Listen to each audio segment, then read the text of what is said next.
In the late 19th century, Chicago was booming with the excitement of the world's Columbian Exposition. Among the fairgrounds, there was a dark figure lurking in the shadows, a man who would become known as America's first serial killer, H.H. Holmes. He would lure his victims into a terrible building that would become infamous, known as the Murder Castle. H.H. Holmes was born Herman Webster Mudgett in 1861.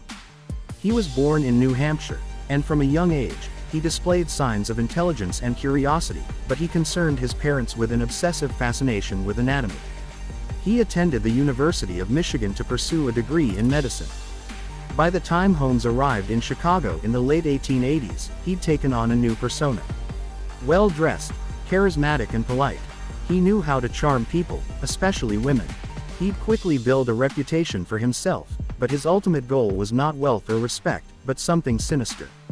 In 1893, Chicago was preparing to be the host to the World's Fair, a perfect opportunity Holmes quickly realized. In the Englewood neighborhood, Holmes would acquire a plot of land to begin construction on the Murder Castle. The building looked like a normal hotel on the outside, but the inside was a nightmare come true. It was designed with a maze-like floor plan. There were staircases that led nowhere, soundproof rooms, trapdoors, and doors only able to open from the outside. By constantly firing and hiring new construction crews, it was sure that nobody would ever understand the layout of the building, and its secrets would remain safe. The fair had tourists flooding into Chicago, and Holmes would lure many people to his hotel with the promises of affordable rooms. Young women who came to the city in search of adventure and jobs were completely unaware of the fate that awaited them. Holmes had chilling methods. Some rooms were fitted with gas pipes. At the flip of a switch, he could pump poisonous gas into the room, and the tenant would soon succumb to the lack of oxygen and perish. There were trapdoors that led directly into the basement from the rooms.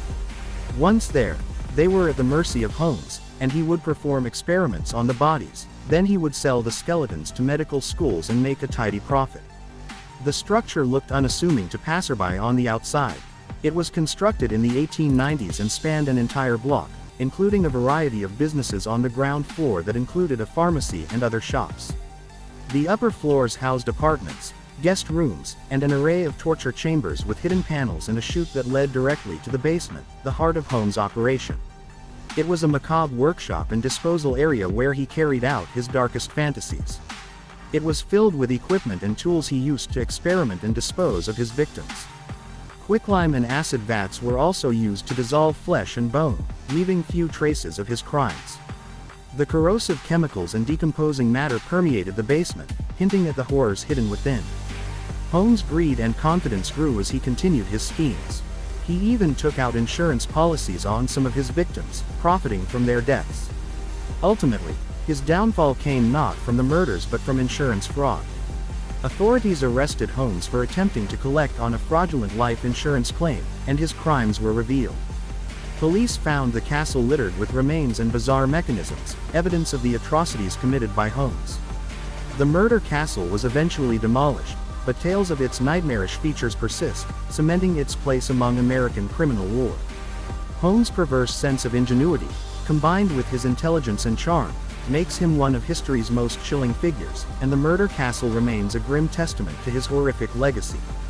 The building, crafted with such secrecy and cunning, was as much a tool of his crimes as any weapon, making it a haunting architectural embodiment of Holmes' sadistic and twisted mind, a terrifying legend that continues to endure, a dark chapter in Chicago history, and a reminder of the chilling depths of human cruelty. Despite the mystery that still surrounds him and the exact number of his victims, his legacy is clear. Holmes was a con artist, master manipulator, and a cold-blooded killer. His story lives on as a reminder of the horrors that can hide behind even the most charming smiles.